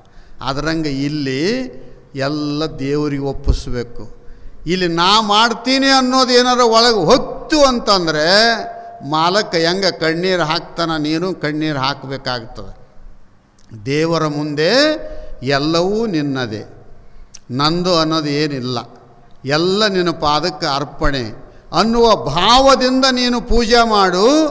ನೀನು ಸಾಮಗ್ರಿ ತಗೊಂಡು ಬಾ, ಬೇಕಾರೆ ಸುಮ್ಮನೆ ಬಾ, ಕೊನೆಗೆ ಒಂದು ಬೊಗಿಸೆ ನೀರು ಹಾಕು, ದೇವರು ಸಂತೃಪ್ತನಾಗ್ತಾನೆ. ನೀನು ಏನೆಲ್ಲ ಸಾಮಗ್ರಿಗಳು ಇದ್ದು ಒಳಗೆ ನಾನು ಮಾಡ್ತೀನಿ ಅನ್ನುವಂಥದ್ದು ಒಳಗೆ ಅದಕ್ಕೆ ಮಾಡಿದೆನೆಂಬುದು ಮನದಲ್ಲಿ ಹೊಳೆದರೆ ಏಡಿಸಿ ಕಾಡಿತ್ತು ಶಿವನ ಡಂಗೂರ. ಮಾಡಿದೆನೆನ್ನದಿರ ಲಿಂಗಕ್ಕೆ, ನೀಡಿದೆನೆನ್ನದಿರ ಜಂಗಮಕ್ಕೆ, ಮಾಡುವ ನೀಡುವ ಗುಣ ಮನದಲ್ಲಿಲ್ಲದಿದ್ದೊಡೆ ಬೇಡಿದ್ದ ನೀವ ನಮ್ಮ ಕೂಡಲ ಸಂಗಮ ದೇವ. ಮಾಡ್ತೀನಿ ಅನ್ನೋದಕ್ಕೆ ನೀನು ಯಾರು, ನೀಡ್ತೀನಿ ಅನ್ನೋದಕ್ಕೆ ನೀನು ಯಾರು? ಸುಮ್ಮನೆ ಮಾಡೋದು. ಗುಮಾಸ್ತ ಹೆಂಗೆ ಮುಂಜಾನಿಂದ ಸಾಯಂಕಾಲ ತನಕ ಅಂಗಡಿಯಾಗ ಎಲ್ಲ ಕೆಲಸ ಮಾಡುತ್ತಿರ್ತಾನೆ, ಅವನಿಗೆ ಲಾಭನೂ ಗುರ್ತಿಲ್ಲ, ಲುಕ್ಷಣನೂ ಗುರ್ತಿಲ್ಲ. ನಿರಾಭಾರಿಯಾಗಿ ಹೆಂಗೆ ಮಾಡ್ತಾನೋ ನೀನೂ ಸಹಿತ ದೇವರ ಪೂಜೆಯನ್ನು ಆ ಪ್ರಕಾರವಾಗಿ ನೀನು ಮಾಡೋದು ಕಲಿತೆ ಅಂದರೆ ದೇವರು ನಿನಗೆ ಅನುಗ್ರಹ ಮಾಡ್ತಾನೆ. ಇಷ್ಟೆಲ್ಲ ಮಾಡಿದೆ ಅಂತಂದರೆ ಅಲ್ಲಿ ಅವಾಗ ಏನಾಗ್ತದ, ನಿನ್ನ ಶರೀರ ಪರಿಶ್ರಮಗೊಳ್ಳುತ್ತದೆ. ಶರೀರದ ಪರಿಶ್ರಮ ವ್ಯರ್ಥವಾಗಬಾರದು, ಒಂದಿಷ್ಟು ಲಾಭ ಆಗಬೇಕು. ಹೇಳ್ತೀವಿ ಅಂದರೆ 4 ಜನರಿಗೆ ಒಳ್ಳೆಯದಾಗಬೇಕು. ಇವರು ಹಾಡ್ತಾರ ಅಂದರೆ ಕಿವಿಯೊಳಗೆ ಸಂಗೀತ ಹೋಗಿ ಅವರು ಹಾಡು ಮುಗಿಯೋ ತನಕನೂ ನಮ್ಮ ಮನಸ್ಸು ಅಲ್ಲೇ ಇರ್ತದೆ, ಬೇರೆ ಕಡೆ ಹೋಗೋಕ್ಕೆ ಚಾನ್ಸೇ ಇಲ್ಲ. ಅದು ಪರೋಪಕಾರ, ಅದು ಒಂದು ಥರದ ಪೂಜೆ, ಅದು ಒಂದು ಥರದ ಜಪ, ಅದು ಒಂದು ಥರದ ಧ್ಯಾನ, ಅದು ಒಂದು ಥರದ ಭಜನೆ. ಅದಕ್ಕೆ ನೀನು ಈ ಪ್ರಕಾರವಾಗಿ ಹರಪೂಜೆಯನ್ನು ಮಾಡಿದ್ದೇ ಆದರೆ ಇದು ಶಾರೀರಿಕ ತಪಸ್ಸು. ಪೂಜೆ ಮಾಡೋದು ಎದಕ್ಕೆ ಅಂದರೆ ಇದು ಶರೀರದ ತಪಸ್ಸು. ಇದಕ್ಕೇನಾರು ಮನೆ ಬಿಟ್ಟು ಹೋಗಂತೇಳ್ಯಾರೇನು? ಏನಾರು ಉಪವಾಸ ವನವಾಸ ವ್ರತ ಮಾಡೋರಂತೇಳ್ಯಾರೇನು? ಕೆಲವರು ಉಪವಾಸ ಅಂತ ಮಾಡ್ತಿರ್ತಾರೆ. ನೋಡಬೇಕು ದಿವಸ ಎಷ್ಟು ಉಣ್ತಾರ, ಒಂದು 50-100 ರೂಪಾಯಿದಾಗ ಅಡ್ಜಸ್ಟ್ ಆಗ್ತಿತ್ತು. ಉಪವಾಸ ಇದ್ದ ದಿವಸ 500 ರೂಪಾಯಿ ಬೇಕು. ಉಪವಾಸದ ದಿವಸ ಯಾಕೆ ಇವತ್ತು ನಾವು ಉಪವಾಸ ಇದೀವಿ, ಏನು ಮುಟ್ಟಂಗಿಲ್ಲ. ನಮ್ಮ ಶಿಷ್ಯ ಒಬ್ಬನಿದ್ದ, ಅವನು ಅನುಷ್ಠಾನ ಮಾಡ್ತೀನಿ ಅಂತ ಅಂದ, ಮಾಡು ಅಂತಂದೆ ನಾನು. ಮತ್ತು ಅನ್ನ ಉಣಬೇಡ, ಹಣ್ಣು ಹಂಪಲು ಏನಾರ ತಿಂದು ಅನುಷ್ಠಾನ ಮಾಡು, ದೇವ್ರ ಧ್ಯಾನ ಮಾಡು, ಕುಂತು ಜಪ ಮಾಡೋದು ಇರ್ತದ. ಅದಕ್ಕೇನದ ಅಂತಂದರೆ ನೀನು ಅನ್ನ ಅದು ಏನು ಮುಟ್ಟಕ್ಕೆ ಹೋಗಬೇಡ, ಸ್ವಾಮಿಗಳು ಅನ್ನ ಮುಟ್ಟಬೇಡ, ಉಳಿದದ್ದೆಲ್ಲ ಉಣ ಅಂತ ಹೇಳ್ಯಾರ ಅಂತ ತಿಳ್ಕೊಂಡ ಅವನು. ಮುಂಜಾನೆ 1 ಕಿಲೋ ಉಪ್ಪಿಟ್ಟು, ಆಮೇಲೆ 10 ಗಂಟೆಗೆ 1 ತೆಂಬಿಗೆ ಹಾಲು, ಮಧ್ಯಾಹ್ನಕ್ಕೆ 1 ಗಂಟೆ 1-2 ಗಂಟೆ ಒಳಗೆ 21 ರೊಟ್ಟಿ, ಅದಕ್ಕೆ ಒಂದಿಷ್ಟು 2-3 ಕಿಲೋ ಕಾಯಿಪಲ್ಯ. ಮತ್ತು ಸಾಯಂಕಾಲ ಏನದ ಅಂತಂದರೆ ಈ ಮಂಡಾಳು ಒಂದಿಷ್ಟು ಬೆಚ್ಚಗೆ ಮಾಡಿಕೊಂಡು ಅವೊಂದು 4 ಸೇರು ತಿನ್ನೋದು. ರಾತ್ರಿ ಅನ್ನ ಉಣಬೇಡ ಅಂತ ಹೇಳ್ಯಾರ ಅಂತ ಮತ್ತೆ ಒಂದು 20 ಸೇರು ಒಗ್ಗರಣೆ ಹಾಕ್ಕೊಂಡು ತಿನ್ನೋದು. ಮತ್ತೆ ನನಗೆ ಫೋನ್ ಮಾಡಿದ್ರು, ಬುದ್ಧಿ ನೀವೇನು ಹೇಳಿದ್ರಲ್ಲ ನಾ ಅನ್ನನೇ ಮುಟ್ಟಿಲ್ಲ ಅಂತ. ಮತ್ತೆ ನೋಡ್ರಿ ಎಷ್ಟು ಕ್ವಿಂಟಲ್ಗೆ ತಿಂದ ನೀವು.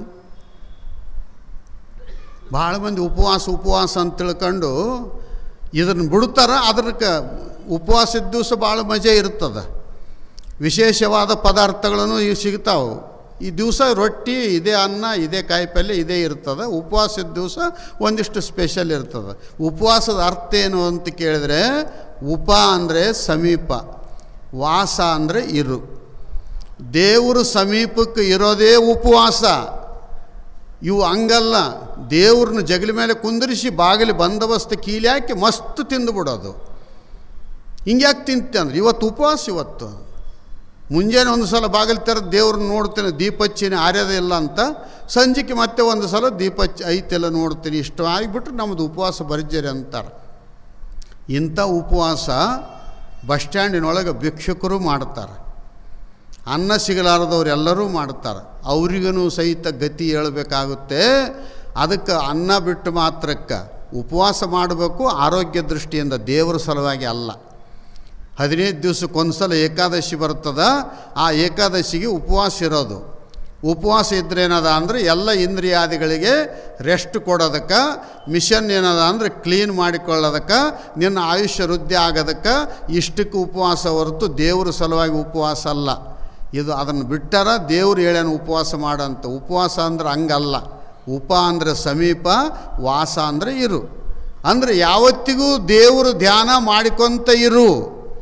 ನೀನು ಏನಾದ್ರು ತಿನ್ನೋದಕ್ಕೆ ಬೇಡ ಅಂದಿಲ್ಲ. ಉಪವಾಸ ಇದ್ರೇ ದೇವರು ಒಲಿಯಂಗಿತ್ತು ಅಂದರೆ ಭಿಕ್ಷುಕರಿಗೇನು ದೇವರು ಒಲಿತಿದ್ದ, ಅನ್ನ ಸಿಗಲಾರದ ಅನಾಥರಿಗೆ ದೇವರು ಒಲಿತಿದ್ದ. ಅದಕ್ಕೆ ಇಲ್ಲಿ ದೇವರ ಅನುಗ್ರಹ ಆಗಬೇಕಾಗಿತ್ತು ಅಂದರೆ ಯಾವತ್ತೂ ದೇವರ ಸ್ಮರಣೆಯಲ್ಲಿ ನೀನು ಇರು ಅಂತ. ಈ ಪ್ರಕಾರದ ಪೂಜೆಯನ್ನು ನೀನು ಭಕ್ತಿಯಿಂದ ಮಾಡಿದೆ ಅಂದರೆ, ಸರ್ವಜ್ಞ ಮತ್ತೊಂದು ವಚನದಲ್ಲಿ ಹೇಳ್ತಾನೆ, ಭಕ್ತಿಯಿಂದಲೇ ಮುಕ್ತಿ, ಭಕ್ತಿಯಿಂದಲೇ ಶಕ್ತಿ, ಭಕ್ತಿ ವಿರಕ್ತಿ ಅಳೆದರೆ ಈ ಜಗದಲ್ಲಿ ಮುಕ್ತಿ ಇಲ್ಲ ಅಂದ ಸರ್ವಜ್ಞ. ಭಕ್ತಿ ಇಲ್ಲ ಅಂತಂದರೆ ಈ ಜಗತ್ತಿನಲ್ಲಿ ಏನೂ ಇಲ್ಲ. ಭಕ್ತಿ ಮತ್ತು ಶಕ್ತಿ, ಈ ಒಂದು ಶಕ್ತಿ ಅಂದರೆ ಮಾಡುವ ತಾಕತ್ತು, ಪೂಜೆ ಮಾಡುವ ಭಾವ, ಇದು ನಿನ್ನತ್ರ ಬಂತು ಅಂತಂದರೆ ನೀನು ಏನದ ಅಂದರೆ ಮೋಕ್ಷ ಸುಖವನ್ನು ಪಡೆದುಕೊಳ್ಳಲಿಕ್ಕೆ ಅನುಕೂಲ ಆಗುತ್ತೆ. ಅದಕ್ಕೋಸ್ಕರವಾಗಿ ಈ ರೀತಿಯ ಪೂಜೆಯನ್ನು ನೀನು ಮಾಡುವಂಥವನಾಗುವಂತೇಳಿದ್ದಾರೆ. ಆಮೇಲೆ ಹೇಳ್ತಾ ಇದ್ದಾರೆ, ಶರಣ ಸೇವೆ, ಸತ್ಪುರುಷರ ಸೇವೆ, ಮಹಾತ್ಮರ ಸೇವೆ, ಜ್ಞಾನಿಗಳ ಸೇವೆ, ವಿಚಾರವಂತರ ಸೇವೆ, ಇದನ್ನು ನೀನು ಮಾಡಿದೆ ಅಂದರೆ ಇದು ಒಂದು ಶರೀರದ ತಪಸ್ಸು. ಗುರು ಸೇವೆ, ಮಹಾತ್ಮರ ಸೇವೆ, ಸಂತರ ಸೇವೆ ಅಂತಂದರೆ ನೀನು ಶರೀರ ಪರಿಶುದ್ಧತೆಗೋಸ್ಕರವಾಗಿ ಮಾಡು, ವಿಶ್ವಾಸದಿಂದ ಮಾಡು. ಈ ಪ್ರಕಾರ ನೀನು ಮಾಡಿದೆ ಅಂತಂದರೆ ನಿನಗೆ ಅಲ್ಲಿ ಸದ್ಗತಿ ಸಿಗುತ್ತೆ. ಮಹಾತ್ಮರು ಸೇವಾ ಭಾಳ ಮುಖ್ಯ. ಸೇವಾ ಕರೆಯತೋ ಮೇವ ಮಿಲೇಗ. ಯಾರು ಸೇವಾ ಪಕ್ಕ ಮಾಡುತ್ತಾರ ಅವರಿಗೆ ಗುರು ಮತ್ತು ದೈವದ ಆಶೀರ್ವಾದ ಅಂತಕ್ಕಂಥದ್ದು ಸಿಗುತ್ತೆ.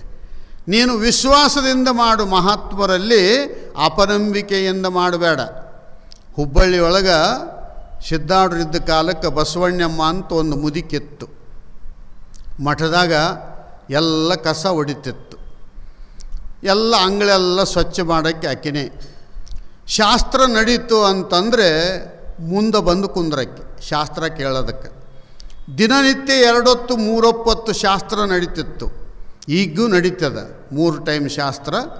ಆ ಪ್ರಕಾರವಾಗಿ ನಡೆಯುವ ಕಾಲದಲ್ಲಿ ಬಸವಣ್ಣಮ್ಮ ಮುದುಕಿ ಬಂದು ಮುಂದನೇ ಕುಂದಿರುತ್ತಿತ್ತು. ಇವರು ಹೇಳೋರು ಏನದ ಅಂದರೆ ನಿಜಗುಣದ ಶಾಸ್ತ್ರದ ವಿಚಾರಗಳನ್ನು ಹೇಳುವ ಸಂದರ್ಭದಲ್ಲಿ ಆ ನುಡಿಗಳನ್ನು ತೆಳಗೆ ಕುಂತವ್ರು ಎಲ್ಲರೂ ದಡ್ರದರ ಅನ್ನೋ ಭಾವದಿಂದ ಎದ್ವೋ ತದ್ವೋ ಹೇಳಕತ್ತಿದ್ರು. ಆ ಪದ ಸರಿಯಾಗಿ ಉಚ್ಚಾರ ಮಾಡ್ತಿದ್ದಿಲ್ಲ. ಆ ಮುದುಕಿ ಅಂತಿತ್ತು, ಸ್ವಾಮಿ ನೆಟ್ಟಗೆ ಬೊಗಳು ಅಂತಿತ್ತು. ಅಂದಾಗ ಸ್ವಾಮಿಗಳಿಗೆ ಸಿಟ್ಟು ಬಂದ್ಬಿಡೋದು. ಹೇಳೋರು ನಮ್ಮಂಥವ್ರು ರಗಡು ಮಂದಿ ಇದ್ದರಲ್ಲಿ ದಿವಸ ಪಾಳೆ ಪ್ರಕಾರ ಹೇಳ್ತಿದ್ರು. ಹೇಳಿದಾಗ ನೆಟ್ಟಿಗೆ ಬೊಗಳು ಅಂದ ತಕ್ಷಣ ಈ ಮುದುಕಿ ಅಂಗಳ ಕಸ ಹೊಡೆಯೋದು. ನಾನು ಸಂಸ್ಕೃತ ಕಲ್ತು ಬಂದವನು, ನನಗೆ ಪಾಂಡಿತ್ಯ ಅದ, ಈ ಮುದುಕಿಗೆ ಅಕ್ಷರ ಜ್ಞಾನ ಇಲ್ಲ, ನನಗೆ ಮಾತಾಡುತ್ತಾಳೆ ಈಕೆ ಅಂತ ತಿಳ್ಕೊಂಡು ಅಂದು ಸಿಟ್ಟಿಗೆದ್ದು ತಿರುಗಿ ಮರುದಿವಸನೂ ಸಹಿತ ಅಲ್ಲಿ ಮತ್ತೊಂದು ಪದ ಅನ್ನೋ ಕಾಲಕ್ಕೆ ಬೇಕಂತನೇ ತಪ್ಪು ಅಂದ. ಮುದುಕಂತೂ ಸ್ವಾಮಿ ನಿನ್ನೆನೇ ಹೇಳಿನಿ ನೆಟ್ಟಿಗೆ ಬೊಗಳಂತೇಳಿ, ನೆಟ್ಟಿಗೆ ಬೊಗಳಕ್ಕೆ ಬರೋಂಗಿಲ್ಲ ಅಂದರೆ ತೆಳಗಿಳಿ ಇನ್ನೊಬ್ಬರು ಬಂದು ಕುಂದಿರ್ತಾರಲ್ಲೇ ಅಂತಲಕ್ಕೆ. ಸ್ವಾಮಿಗೆ ಸಿಟ್ಟು ಬಂತು. ಸಿಟ್ಟು ಬಂದು ಪ್ರವಚನ ಮಾಡೋರೇನು ಒಂದು 10-15 ಜನ ಇದ್ದರು. ಇವರೆಲ್ಲರೂ ಸೇರಿ ಏನದ ಅಂದ್ರೆ ಆ ಮುದುಕಿನ ಮಧ್ಯಾಹ್ನದಾಗ ಕರೆದು ಇನ್ನೊಂದು ಸಲ ಸಭಾದೊಳಗೆ ನೀನು ಬಂದು ಏನಾರ ಎದುರು ಮಾತಾಡಿದೆ ಅಂದರೆ ನಿನ್ನ ಕುತ್ತಿಗೆ ಮೇಲೆ ಕಾಲಿಟ್ಟು ಕೊಲ್ಲೇ ಬಿಡ್ತೀವಿ ನಿನ್ನ ಅಂತ ಮಾತಾಡಿದ್ರಿ ಇವರು. ಆಗಲಿ ಹೇಳ ಅಂದ್ಲಕ್ಕಿ. ಆಗ್ಲೇಳಂತಂದು ಅಂದಮೇಲೆ ಸಿಟ್ಟಿಗೆದ್ದು ಒಂದು ಮೂಲ್ಯಾಗ ಕೌದಿ ಒದಕೊಂಡು ಮಲಿಕೊಂಬಿಡಿತು ಮುದುಕಿ. ಮಧ್ಯಾಹ್ನದ ಸಮಯ ಸಿದ್ಧಾರೂಢರಿದ್ದ ಕಾಲಕ್ಕೆ ಎಲ್ಲರನ್ನ ಕರ್ಕೊಂಡು ಏನದ ಅಂದ್ರೆ, ನೀವು ಊಟ ಮಾಡಿರಿಲ್ಲ, ಸೇವಾ ಮಾಡೋರು ನೀವು ಮಾಡಿರಿಲ್ಲ, ಕಟಿಗೆ ಹೊಡೆಯೋರು ಮಾಡಿರಿಲ್ಲ ಅಂತೇಳಿ ಎಲ್ಲರನ್ನ ಕರೆದು ಅವ್ರನ್ನ ಕುಂದಿರಿಸಿ ತಾವು ಉಚಿತಾಸನದಲ್ಲಿ ಕುಂತು ಪ್ರಸಾದ ಮಾಡುವಂಥದ್ದು ಪದ್ಧತಿ. ಆ ಸಮಯಕ್ಕೆ ಬಸವಣ್ಣಮ್ಮ ಮುದುಕಿ ಬಂದಿಲ್ಲ. ಎಲ್ಲರೂ ಕುಂತಿದ್ರು, ತಾಟು ಕೊಟ್ಟಾರ, ತಾಟ್ನಾಗ ಎಲ್ಲ ನೀಡ್ಯಾರ. ಆವಾಗ ಎಲ್ಲರನ್ನ ಹಿಂಗೆ ನೋಡಿದಾಗ ಏನದ ಅಂದ್ರೆ, ಬಸವಣ್ಣಮ್ಮ ಬಂದಿಲ್ಲಲ್ಲ ಅಂತ ಸಿದ್ಧಾರೂಢರು ಅಂದರು. ಬಂದಿಲ್ಲರಪ್ಪ, ಎಲ್ಲೇ ಹೋಗಿರ್ಬೇಕು ಬಜಾರದಾಗ ಅಂದರು ಅವರು. ಇಲ್ಲ, ಬಜಾರದಾಗ ಹೋಗಂಗಿಲ್ಲ, ಆಕಿ ಮಠ ಬಿಟ್ಟು ಎಲ್ಲಿ ಹೋಗಂಗಿಲ್ಲ, ಎಲ್ಲಿ ಅದಾಳ ನೋಡ್ರಿ ಅಂತ ತಿಳ್ಕೊಂಡು ಸಿದ್ಧಾರೂಢರೇ ಸ್ವತಃ ಎದ್ದು ರೂಮ್ ಎಲ್ಲ ಚೆಕ್ ಮಾಡಕತ್ತಿದ್ರು. ಒಂದು ಮೂಲ್ಯಾಗ ಮಲಿಕೊಂಡಿತ್ತು ಮುದುಕಿ. ಯವ್ವ ಯಾಕವ, ಯಾಕೆ ಮಲಿಕೊಂಡಿದ್ದು ಹೇಳು ಅಂತಾನು. ಇಲ್ಲ, ನಾನು ಎದ್ದೇಳಂಗಿಲ್ಲ ಅಂದ್ಲಕ್ಕಿ. ಏನಾದ್ರು ಜ್ವರ ಬಂದವೇನು ನಿನಗೆ, ಏನಾದ್ರು ತ್ರಾಸಾಗ್ಯದೇನು, ಆಸ್ಪತ್ರೆಗೆ ಕಳ್ಸನೇನು, ಏನಾದರೂ ಔಷಧ ಬೇಕೇನು ನಿನಗೆ? ನನಗೆ ಜ್ವರನೂ ಬಂದಿಲ್ಲ, ನನಗೆ ನೆಗಡಿನೂ ಬಂದಿಲ್ಲ, ಕೆಮ್ಮನೂ ಬಂದಿಲ್ಲ, ನನಗೇನಾಗಿಲ್ಲ, ನಾನು ಊಟಕ್ಕೆ ಬರಂಗಿಲ್ಲ ಅಂತ. ಯಾಕೆ, ಯಾರು ಏನಾರು ಅಂದ್ರೇನು ಮಠದಾಗ ನಿನಗೆ ಅಂದಾಗ ಎದ್ದು ಕುಂತು ಮಾತಾಡಿಲ್ಲ. ಅವ್ರಿಗೆ ಆದರೆ ಮೇಲೆ ಕುಂದಿರಿಸಿ ಆಸನ ಹಾಕಿ ಮೇಲೆ ಕುಂದಿರಿಸಿ ಶಾಸ್ತ್ರ ಹೇಳಕ್ಕೆ ಹಚ್ಚಿದ್ದಿ. ನನ್ನ ನೋಡಿದರೆ ಕಸ ಹೊಡ್ಯಕ್ಕೆ ಹಚ್ಚಿದ್ದಿ. ಕುಂದ್ರವಲ್ರಕ್ಕೆ ಮೇಲೆ ಸೀದಾ ಹೇಳ್ರಿ ಅಂದ್ರೆ ನನಗೆ ಕುತ್ತಿಗೆ ಮೇಲೆ ಕಾಲಿಟ್ಟು ಕೊಲ್ತೀವಿ ಅಂತಾರೆ ಅವರು. ಅದಕ್ಕೆ ನಾನು ಊಟನೇ ಮಾಡೋಂಗಿಲ್ಲ, ಹಿಂಗೆ ಪ್ರಾಣ ಬಿಟ್ಟುಬಿಡ್ತೀನಿ ಅಂದ್ಲಾಕಿ. ಸಿದ್ಧಾರೂಢರು ಅಂದರು, ನಿಂದೇನು ಅಪೇಕ್ಷೆ ಐತಿ ಹೇಳು ಅಂತ ಅಂದರು. ನಿಂದೇನು ಅದು ಅಪೇಕ್ಷೆ ಹೇಳ. ಅವ್ರೇನು ಶಾಸ್ತ್ರ ಹೇಳ್ತಾರ ಆ ಗ್ರಂಥ ಎಲ್ಲ ನನ್ನ ತಲೆಗೆ ಬರಬೇಕು, ನಾನು ಅದರಂಗೆ ಹೇಳಂಗೆ ಆಗಬೇಕು. ಹಂಗೆ ಆಶೀರ್ವಾದ ಮಾಡ್ತೀನಿ ಅಂದರೆ ಊಟ ಮಾಡ್ತೀನಿ, ಇಲ್ಲ ಅಂದರೆ ಇಲ್ಲೇ ಪ್ರಾಣ ಬಿಡ್ತೀನಿ ಅಂದ. ಸಿದ್ಧಾರೂಢರು ಅದೇನು ದೊಡ್ಡ ಕೆಲಸ ಅಂದ. ಬಾ ಈಗ ಅಂತ ಕೈ ಹಿಡಿದು ಕರ್ಕೊಂಡು ಹೋಗಿ ಊಟ ಆದಮೇಲೆ ಷಟ್ಶಾಸ್ತ್ರದ ಗ್ರಂಥವನ್ನು ಒಂದು ಕೈಯಾಗಿ ಕೊಟ್ಟರು. ನೀನು ಅಕ್ಷರ ಜ್ಞಾನ ನಿನಗಿಲ್ಲ, ನಿನಗೆ ಓದಕ್ಕೆ ಬರಂಗಿಲ್ಲ, ಮಠದಾಗ ನಿಷ್ಠೆಯಿಂದ ಸೇವಾ ಮಾಡಿದ್ದಿ, ಗುರು ಸಾಕ್ಷಾತ್ ಪರಮಾತ್ಮ ಅನ್ನುವ ಭಾವದಿಂದ ಸೇವಾ ಮಾಡಿದ್ದಿ. ಈ ಗ್ರಂಥ ತಗ, ಒಂದು ವಸ್ತ್ರ ಸುತ್ತಿ ದಿವಸ ತಲೆಬುಡಕ್ಕೆ ಇಟ್ಕೊಂಡು ಮಲಿಕ್ಕೆ, ಅದ್ರಾಗಿಂದೆಲ್ಲ ನಿನ್ನ ತಲೆಗೆ ಬರ್ತದ. ಅವಾಗ ಏನದ ಅಂದ್ರೆ ಅವ್ರೇನು ಹೇಳ್ತಾರ ತಪ್ಪು ಹೇಳಿದ್ರೆ ಅಂದರೆ ನೀನು ಅಲ್ಲಿ ಕುಂತು ಹೇಳೋದು ಕಲಿಯ ಅಂತಂದರು. ಇಷ್ಟೊಂದು ಗ್ರಂಥ ಸುತ್ತಿ ತಲೆದುಂಬಿಗೆ ಇಟ್ಕೊಂಡು ಮಲಿಕೆ ಅಂತ ಕೊಟ್ಟರು. ಊಟ ಮಾಡಿ ಹೋದ್ಲು. ರಾತ್ರಿ ತಲೆದುಂಬಿಗೆ ಇಟ್ಕೊಂಡು ಮಲಿಕೊಂಡ್ಲು. ಮುಂಜಾನೆ ಮತ್ತೆ ಶಾಸ್ತ್ರಕ್ಕೆ ಬರ್ಬೇಕಲ್ಲ.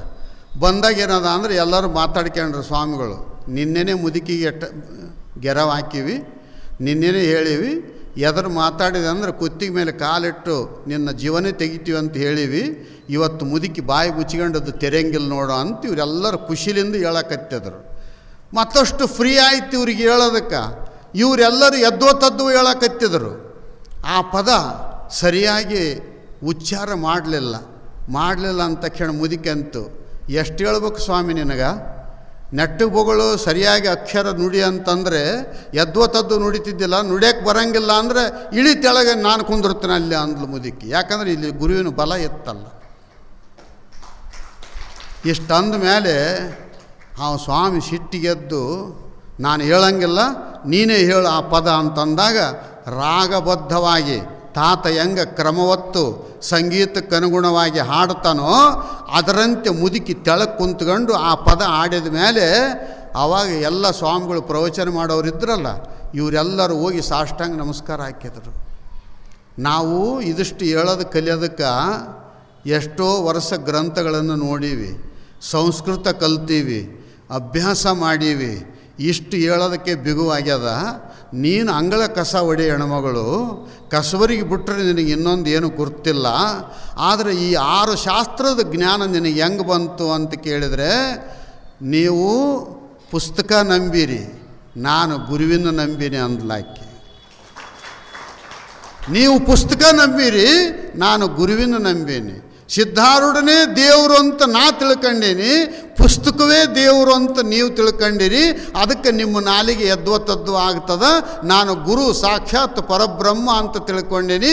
ಗುರುವಿನ ಅನುಗ್ರಹದಿಂದ 6 ಶಾಸ್ತ್ರ ತಲೆಯೊಳಗೆ ಫೀಲ್ಡ್ ಆಗ್ಯದ ಈಗ ಅಂತ ಹೇಳಿದ್ಲಾಕೆ. ತುಂಬಿಬಿಟ್ಟದ ಅಂತ. ಇದು ಗುರು ಸೇವೆ. ಗುರುವಿನ ಅನುಗ್ರಹ ತಲೆ ಮೇಲೆ ಕೈ ಇಟ್ಟರೆ ಅಲ್ಲ. ಈ ಪ್ರಕಾರ ಕೃಪಾ ದೃಷ್ಟಿ ಗುರುದೇವರು ನಮ್ಮ ಮೇಲೆ ಬಿಟ್ಟರು ಅಂತಂದರೆ ನಮ್ಮ ಶಾರೀರಿಕ ತಪಸ್ಸು ಯಶಸ್ವಿ ಆಗುತ್ತೆ. ಈ ಪ್ರಕಾರವಾಗಿ ಸತ್ಪುರುಷರ ಸೇವೆಯನ್ನು, ಶರಣರ ಸೇವೆಯನ್ನು ನೀನು ವಿಶೇಷವಾಗಿ ಮಾಡು. ಶರಣರು ಎಲ್ಲ ಕಡೆಗೆ ಅದರ, ದೇವರು ಎಲ್ಲ ಕಡೆಗೆ ಅದಾನ ಅನ್ನುವ ಭಾವ ನಿನ್ನತ್ರ ಇರಲಿ. ದೇವರು ಮತ್ತು ಗುರು ಸಣ್ಣವನು ಅನ್ನೋ ಭಾವ ಬಂತು ಅಂತಂದರೆ ನಿನಗೆ ಕೃಪಾ ಸಿಗಲಿಕ್ಕೆ ಸಾಧ್ಯ ಇಲ್ಲ. ಅದಕ್ಕೆ ಏಕನಾಥ ಮಹಾರಾಜರು ಮಹಾರಾಷ್ಟ್ರದೊಳಗೆ ಒಂದು ನೇಮ, ಇಲ್ಲಿ ಆದ್ರೂ ನಮ್ಮ ಜನನು ಮಾಡ್ತಾರೆ. ಕಾಶಿಗೆ ಹೋದವರು ಗಂಗಾ ನದಿ ನೀರು ತಗೊಂಡು ರಾಮೇಶ್ವರಕ್ಕೆ ಹೋಗಿ ರಾಮೇಶ್ವರ ಲಿಂಗಕ್ಕೆ ಹಾಕಿ ಪೂಜೆ ಮಾಡಿ, ಮತ್ತೆ ರಾಮೇಶ್ವರದಲ್ಲಿ ಸಮುದ್ರದ ನೀರು ತಗೊಂಡು ಮತ್ತೆ ಕಾಶಿ ವಿಶ್ವನಾಥನಿಗೆ ಹೋಗಿ ಅಭಿಷೇಕ ಮಾಡಿದರೆ ಒಂದು ಯಾತ್ರಾ ಪೂರ್ತಿ ಆದಂತೆ ಅಂತ ನೇಮದ. ಇಲ್ಲಿ ನಮ್ಮವರನ್ನು ಮಾಡ್ತಾರೆ. ಏಕನಾಥ ಮಹಾರಾಜರು ಅದರಂಗೆ ಮಾಡಿದರು. ಕಾಶಿಯೊಳಗೆ ಎಲ್ಲ ಸಂತರು ಸೇರಿದರು. ಸೇರಿ ಕಾವಡಿ ಅಂತಿದ್ದು ಅವಾಗ, ತತ್ರಾಣಿ ಅಂತ ನಾವು ಅಂತೀವಿ. ಅಂಥವು ಏನದ ಅಂದರೆ ಗಂಗಾ ನದಿ ನೀರು ತುಂಬಿಕೊಂಡು ಅಲ್ಲಿ ಏನದ ಅಂತ ಕೇಳಿದರೆ ಹೆಗಲಿಗೆ ಹಾಕಿಕೊಂಡು ಪಾದ ಸಂಚಾರಿಗಳಾಗಿ ದಕ್ಷಿಣದ ರಾಮೇಶ್ವರಕ್ಕೂ ಹೋಗಬೇಕು ಅಂತ ಯಾತ್ರದೊಳಗೆ ಹೊರಡ್ತಿದ್ರು. ದೇವರು ಪರೀಕ್ಷೆ ಮಾಡುತ್ತಾನೆ ದಾರಿಯೊಳಗೆ. ನನ್ನ ಒಂದು ಜಾಗದಾಗ ಕುಂದ್ರಿಸಿ ನೋಡ್ತಾನೋ, ಜಗತ್ತಿನ ತುಂಬೆಲ್ಲ ನಾನು ಅದೀನಿ ಅಂತ ನೋಡ್ತಾನೋ ಭಕ್ತ, ನೋಡಬೇಕು ಅಂತ ತಿಳ್ಕೊಂಡು ಎಲ್ಲರೂ ಏನದ ಅಂದರೆ ರಾಮ ಕೃಷ್ಣ ಶಿವ ಅನ್ನುವಂಥ ಮಂತ್ರವನ್ನು ಉಚ್ಚಾರ ಮಾಡ್ತಾ ಹೊಂಟಿದ್ರು. ಒಂದು ಕತ್ತೆ ಮರಿ ಅಲ್ಲಿ ನೀರಡಿಕೆ ಆಗಿ ಬಾಯಿ ತೆರಕೊಂಡು ಬಿದ್ದಿತ್ತು. ಇವರೆಲ್ಲರೂ ಅಂದರು, ನಾವು ಯಾತ್ರಕ್ಕೆ ಹೊಂಟೀವಿ. ಯಾತ್ರಕ್ಕೆ ಹೊಂಟೀವಿ ಅಂದಮೇಲೆ ಈ ಪ್ರಾಣಿಯನ್ನು ಮುಟ್ಟಬಾರದು. ಜಗತ್ತಿನೊಳಗೆ ಯಾರಿಗೆ ಏನಾದರೂ ಏನಾಯಿತು, ನಮ್ಮ ಯಾತ್ರೆ ಮುಂದುವರಿಬೇಕು ಅಂತ ತಿಳ್ಕೊಂಡು ಎಲ್ಲರೂ ಸೈಡ್ ದಾರಿ ಮಾಡಿಕೊಂಡು ಹೋದರು. ಏಕನಾಥ ಮಹಾರಾಜರು ಅಂದರು, ಇದು ನೀರಿಲ್ದ ಅಂದ್ರೆ ಸಾಯ್ತದ, ಇದಕ್ಕೊಂದಿಷ್ಟು ನೀರು ಹಾಕಬೇಕು ಅಂತ ರಾಮೇಶ್ವರಕ್ಕೂ ಹೋಗಿ ಅಭಿಷೇಕ ಮಾಡಬೇಕು ಅಂತೇನು ತತ್ರಾಣಿ ಒಳಗೆ ಹಾಕ್ಕೊಂಡಿದ್ದ, ಅದನ್ನು ಕೈಯಾಗ ತಗೊಂಡ. ಉಳಿದವ್ರು ಅಂದರು, ಹೇ ದಡ್ಡ, ನಾವು ದೇವ್ರಿಗೆ ಪೂಜೆ ಮಾಡಕ್ಕೆ ಹೊಂಟೀವಿ, ಈ ನೀರು ದೇವರಿಗೆ ಅರ್ಪಣೆ ಆಗಬೇಕೇ ಹೊರತು ಕತ್ತೆ ಮರಿಗೆ ಅಲ್ಲ ಅಂತ ಎಲ್ಲರೂ ಬೈಯಕ್ಕೆ ಪ್ರಾರಂಭ ಮಾಡಿದರು. ಎಲ್ಲ ಕಡೆಗೆ ದೇವರದನ ಅಂತ ಏಕನಾಥ ಮಹಾರಾಜರು ಅಂದರು. ಎಲ್ಲ ಕಡೆಗೆ ದೇವರದನ. ಅಲ್ಲಿದ್ದು ದೇವರು ಇಲ್ಲಿ ಇಲ್ಲೇನು? ಇಲ್ಲಿದ್ದ ದೇವರು ಮುಂದೊಂದು ಕಡೆ ಇಲ್ಲೇನು? ಆಗಲೇ ತಾತ ಒಂದು ಪದ ಆಡಿದ, ಅಲ್ಲಿದ್ದ ಶರಣರು ಇಲ್ಲಿಲ್ಲವೇ, ಇಲ್ಲಿದ್ದ ಶರಣರು ಇನ್ನೊಂತಲ್ಲಿ ಇಲ್ಲೇನು? ದೇವರು ವಿಶ್ವವ್ಯಾಪಕನಾಗಿದ್ದಾನೆ ಅಂತ ಏಕನಾಥ ಮಹಾರಾಜರು ಕತ್ತಿಗೆ ಬಾಯಿ ತೆರೆದು ತತ್ರಾಣಿಯೊಳಗಿನ ನೀರು ಹಾಕಿದರು. ಅದ್ರ ಪೂರ ನೀರು ಕುಡಿತು. ಕುಡಿದ ಮೇಲೆ ಏನದ ಅಂದರೆ ಉಳಿದವ್ರು ಅಂದರು, ಇವನ ತಲೆ ಬರಬರಿಲ್ಲ, ದೇವರಿಗೆ ತಂದು ನೀರು ಕತ್ತಿಗೆ ಹಾಕಕತ್ಯಾನ ಅಂತ ತಿಳ್ಕೊಂಡು ಹೇಳಿ ಎಲ್ಲರೂ ಮುಂದಕ್ಕೆ ಹೋದರು. ಏಕನಾಥ ಮಹಾರಾಜರ ನೀರು ಕುಡಿಸಿ ಎದ್ದು ನಿಂತುಕೊಳ್ಳೋದ್ರಾಗ ಕತ್ತೆ ಮರಿ ಎದ್ದು ಅಲ್ಲಿ ವಿಶ್ವನಾಥನ ರೂಪ ತೋರಿಸಿ ಮುಂದಕ್ಕೆ ಹೋಯಿತು. ಒಬ್ಬ ಮಹಾತ್ಮನ ರೂಪದಲ್ಲಿ ಪರಮಾತ್ಮ ಒಬ್ಬ ಸಂತನ ಜಂಗಮ ರೂಪಿಯಲ್ಲಿ ಕಂಡ ತಕ್ಷಣ ಎಲ್ಲರೂ ಏಕನಾಥ ಮಹಾರಾಜರ ಕೂಗ್ತಾರ. ಯಾವ ದೇವರ ಸಲುವಾಗಿ ಕಾಶಿಯಿಂದ ರಾಮೇಶ್ವರಕ್ಕೆ ನಡ್ಕಂತ ಹೊಂಟೀವೋ ಆ ಕಾಶಿ ವಿಶ್ವನಾಥ ಮಾನುಷ್ಯ ರೂಪದಲ್ಲಿ ಬಂದು ಮುಂದೆ ಹೋಗ್ತಿದ್ದಾನೆ, ನೋಡ್ರಿ, ಒಂದು ಸ್ವಲ್ಪ ನೋಡ್ರಿ ಅಂತ ಅನ್ನೋದ್ರೊಳಗೆ ಎಲ್ಲರೂ ಎಲ್ಲಿ ಅಂತ ಹಿಂಗೆ ತಿರುಗಿ ನೋಡಿದರು, ಅಲ್ಲಿ ಅದೃಶ್ಯ ಆಗಿಬಿಟ್ಟಿದ್ದ ದೇವರು.